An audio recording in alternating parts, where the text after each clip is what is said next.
검찰이 1년 6개월의 수사 끝에 이재명 대표를 불구속 기소. 이른바 배임 혐의의 핵심으로 지목된 428억 원이 빠지면서 정치 수사 논란이 이어지고 있는데 당 대표직 유지를 둘러싼 공방도 지속. 이재명 체제가 없었으면 당내 분열이 더 심각했을 것이라고 강조하는 박성준 더불어민주당 의원. 더불어민주당 대변인. 제21대 국회 하반기 정무위원회 위원. 제21대 국회 전반기 법제사법위원회 위원 역임. 민주당은 대일구력 외교라고 지적하며 주 69시간 정책 혼선 등 정부 여당에 대한 공세 수위를 높이면서 인적 개편 등 당 쇄신안에 고심. 민주당은 저는 하나된 힘으로 당당히 맞서야 되는 것이 이 시점에 당원으로서 저는 의원으로서의 저는 자세라고 생각됩니다. 박성준 의원이 본 당 쇄신안에 대한 방향과 정치 현안 집중 분석합니다. 민주당은 정부의 일제 강제징용 배상안과 주 69시간제 등에 대한 공세를 이어가고 있습니다. 이런 가운데 검찰이 1년 6개월 만에 이재명 대표에 대해 불구속 기소하면서 당 대표직과 쇄신안 등을 놓고 의견이 분출하고 있습니다. 더불어민주당 박성준 의원과 이야기를 나눠보겠습니다. 박 의원님 안녕하십니까? 네, 안녕하세요. 네. 반갑습니다. 네. 헌법재판소가 검찰 수사권 축소 관련 법안에 대해서 무효가 아니다 이런 판단을 내렸습니다. 한동훈 법무부 장관은 헌재 판단에 동의하지 않는다 이런 입장을 냈는데요. 이번 헌재의 결정 향후 대응 수순은 어떤 겁니까? 저는 이렇게 좀 봐야 될 것 같아요. 민주주의라는 게 입법, 사법, 행정 나눠져 있지 않습니까? 이제 입법이라고 하는 것은 이제 법을 만들어서 길을 내는 거고, 행정이라고 하는 것은 그 길을 잘 따라갔느냐, 그 따라가는 거 아니겠습니까? 그리고 네. 사법은 그 길을 잘 따라갔는지 못 따라갔는지 이제 판단하는 건데, 결국은 지금 입법권이라고 하는 부분, 검찰 수사권이라고 하는 것은 결국 궁극적인 목표가 국민의 기본권과 인권을 확보하는 데 있지 않겠습니까? 그렇죠. 그러니까 국민이 선출한 국회의원들이 입법권을 행사해서 국민에게 보다 나은 인권 확보, 기본권 확보를 위해서 수사권 조정이 필요하다라는 판단하에서 그 법안을 추진했던 거 아니겠습니까? 그것을 헌법재판소가 이걸 인정해 준 것이다. 그러니까 국회 입법권을 인정해 준 거고 네. 당사자라고 할 수 있는 그 헌재를 당사했던 한동훈 법무부 장관이라든가 검사들은 지금 그 권한쟁의 심판에 자격도 없다는 거 아니겠습니까? 네. 헌법기관이 아니라는 거 아니겠습니까? 네. 그런 측면에서 헌법재판소가 확실하게 이번에 선을 그어줬고 결국은 수사권이 됐던 이 법안에 있어서의 권한이라는 것은 국회의 권한이라는 것을 다시 한번 인정했다는 그 결과를 받아들여야 될 것 같습니다. 한동훈 장관에 대한 네. 탄핵도 염두에 두고 있습니까?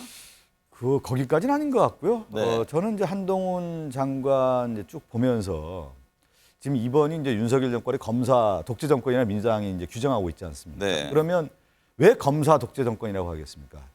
법에 있어서의 가장 중요한 것은 균형 아니겠습니까? 누군가에게는 법 앞에 평등이고 누군가에게는 법 앞에 있으면 모든 걸 다 속된 말로 다 먼지털이듯 털면 네. 이게 맞는 것이냐. 그러니까 윤석열 정권 들어서서 한동훈 장관과 이 검찰의 수사라고 하는 것은 일방적 편의적 수사 아니겠느냐라는 비판을 계속 쏟아지는 것 같고요. 네.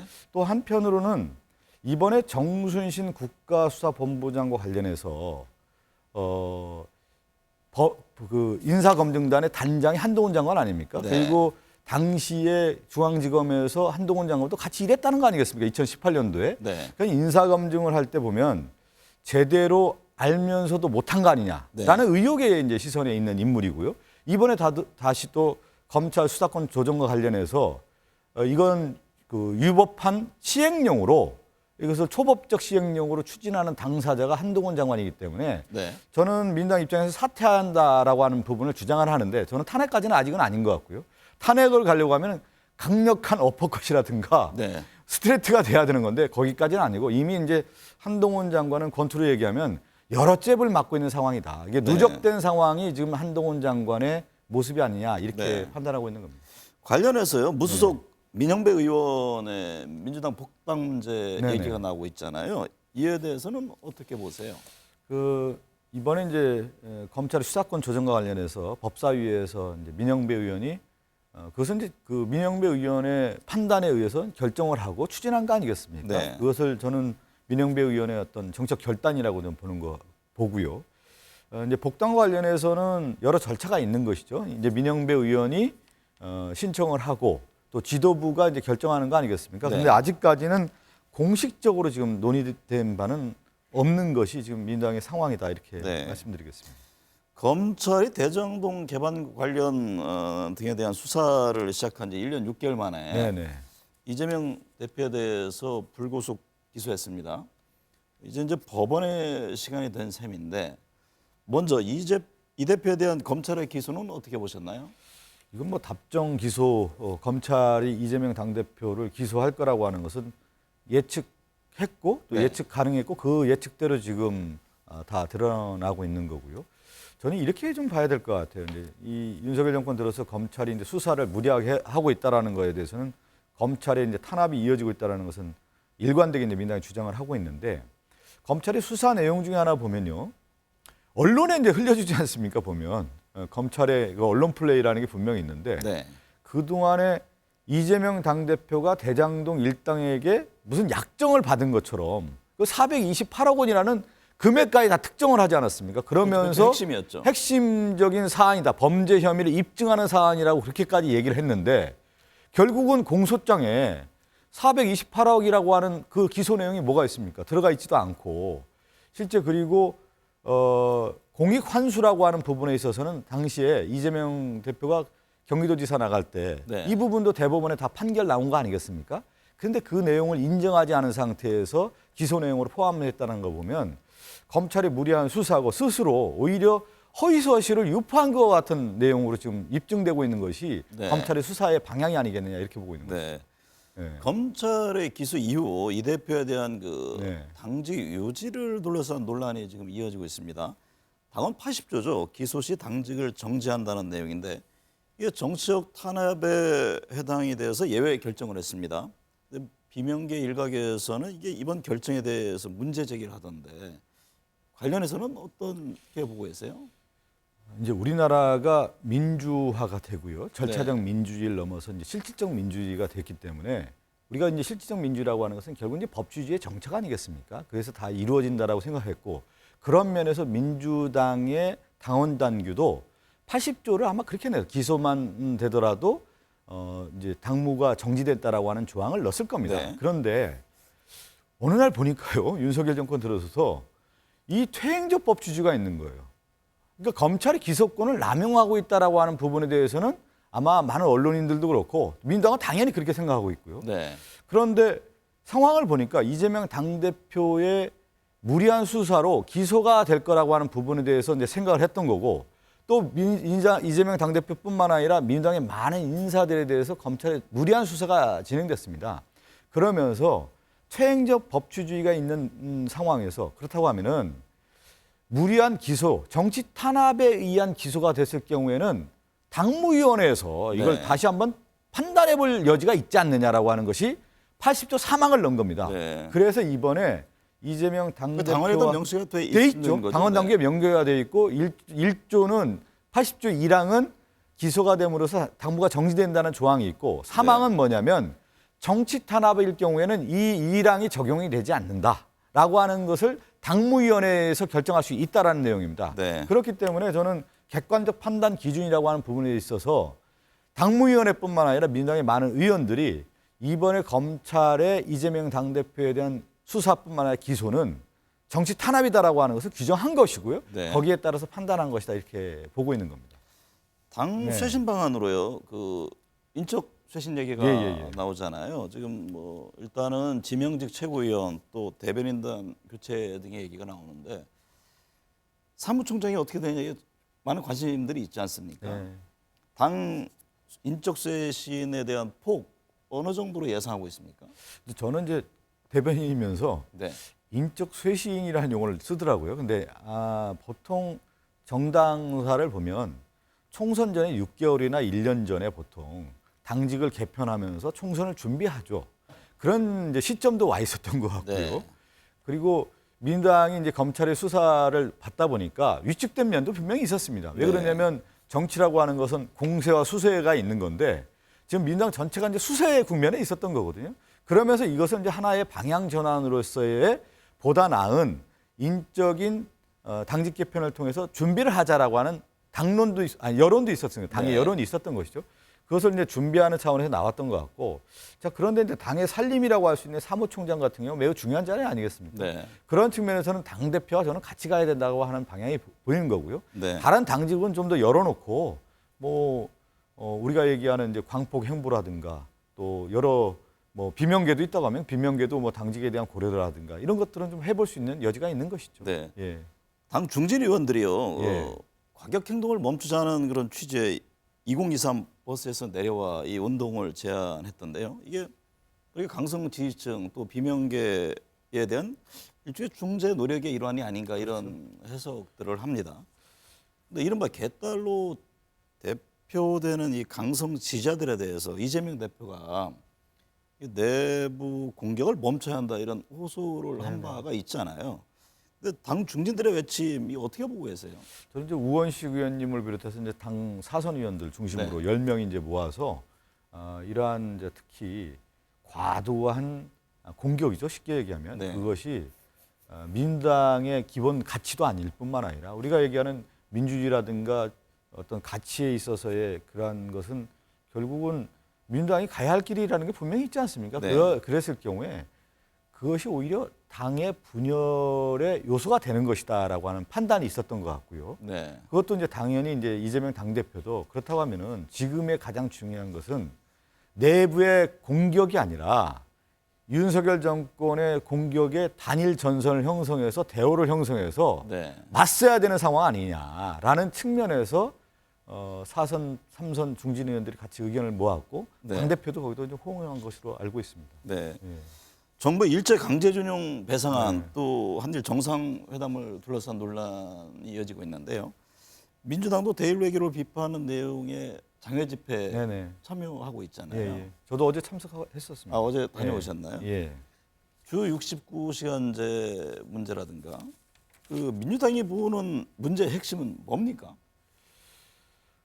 이제 한일 정상회담이라는 것이 윤석열 대통령이 이제 미래지향적 한일 관계를 지향해서 정상회담을 만들지 않았습니까? 네. 그런데 지금 결과론적으로 봤을 때는 그러면 미래가 있는 것이냐라고 하는 부분에 대해서는 회의적인 것 같습니다. 그러니까 일본은 과거사에 대한 부정이라든가 강제동원이 없었다고 얘기하고 있지 않습니까? 네. 거기서부터 가장 출발이 어긋난 것이죠.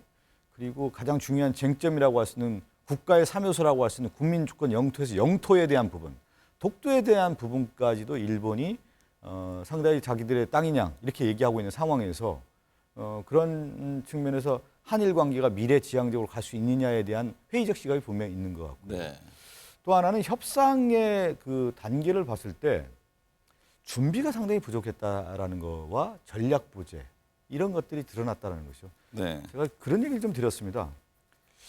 저는 일본의 기시다 총리가 93년도부터 정치를 했더군요. 그리고 10선입니다. 10선. 네. 그러고 나서 이제 보통 일본의 정치하면 자민당이라고 하는 개파 정치가 있지 않습니까? 네. 본류는 아니었지만 네. 아베 내각에서 우리나라로 얘기하면 외무대시니까 외무부 장관을 해서 한일 위안부 합의에 대한 그 내용을 실제 합의를 이끌었던 당사자 그렇죠. 아닙니까? 그 당시 그러니까 외무부 뭐냐면 장관이었죠. 네. 외교 협상이라든가 정치적 감각이 있는 정치 구단에 해당되는 거예요. 네. 그러한 그 일본의 외교 전략이라는 게 분명히 있는데 한국이 전체적인 맥락을 알고 갔는지에 대한 의문부터 저는 들더라고요. 네. 그러니까.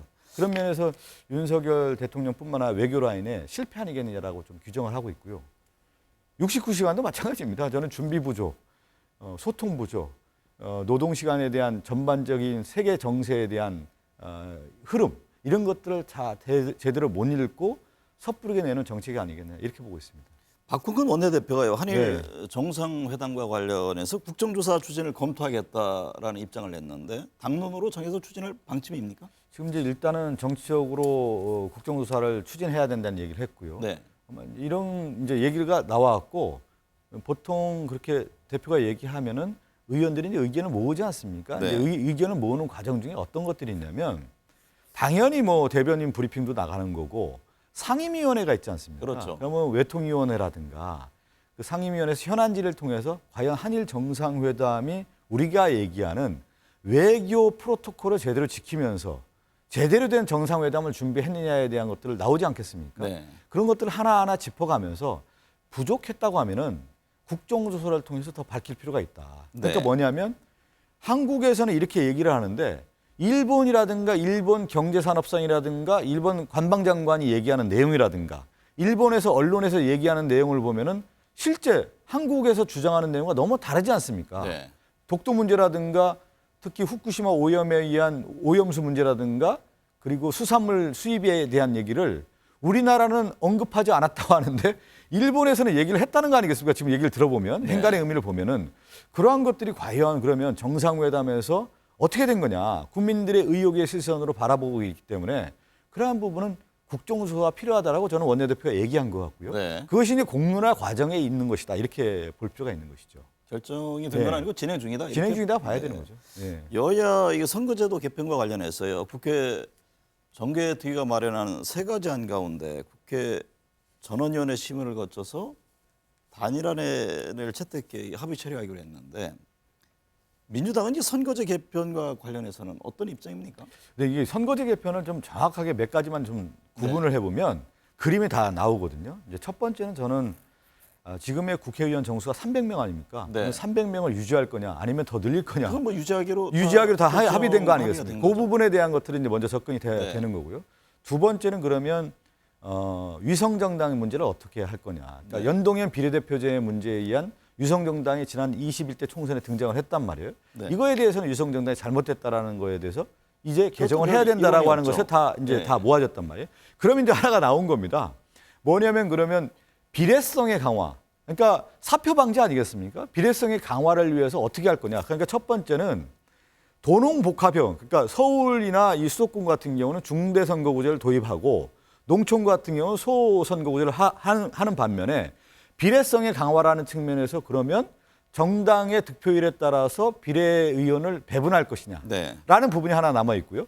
또 하나가 이제 뭐냐면 소선거구제를 유지하는 가운데에서 권역별로 나눠서 거기에 연동형 비례대표제라고 하는 캡을 씌울 것이냐. 네. 이렇게 남아 있다고 좀 볼 수가 있는 그러니까 거죠. 제가 드리고 싶은 예, 예. 질문은 네. 이게 합의해서 그러면 꽤 처리가 될 것 보십니까? 저도 좀 난항은 예상되는데 네. 지금 이제 전원위원회라고 하는 부분을 구성하지 않았습니까? 국회의장이 네. 주장을 했고 또 그것을 여야 원내대표가 합의해서 전원위원회를 발족한 거 아니겠습니까? 이건 네. 저는 국민에 대한 책임이라고 봐요. 네. 그리고 국회에서 전원위원회를 하겠다라고 얘기하지 않았습니까? 네. 그러면 일정한 안은 저는 나올 거라고 보고 있고 네. 또 하나는 국회의 이 선거구제라든가 국회 선거법 같은 경우는 여야 합의 사항입니다. 그렇죠. 그렇기 때문에 저는 답은 분명히 내놓을 것이다 이렇게 보고 있습니다. 국민의힘 새 지도부 구성됐잖아요. 예, 뭐 예. 친윤, 비윤 이런 논란도 있었는데 여야 협체 정치 공간 만들어질까요? 저는 당분간은 좀 어려울 것 같습니다. 네. 왜냐하면 일단은 그 국민의힘의 정당의 논리가 과거와 좀 달리 좀 가고 있는 것 같아요. 그러니까 네. 대통령의 목소리에 의해서 국민의힘 지도부가 움직이는 상황이란 말이죠. 그러면 제가 이 얘기를 왜 드리냐면 윤석열 대통령이 대통령 취임한 이후에 야당을 파트너로서 인정하지 않았다라는 거예요. 네. 거기서부터 출발한다고 하면 과연 그러면 국민의힘의 지도부가 정책 공간을 열 수 있겠느냐.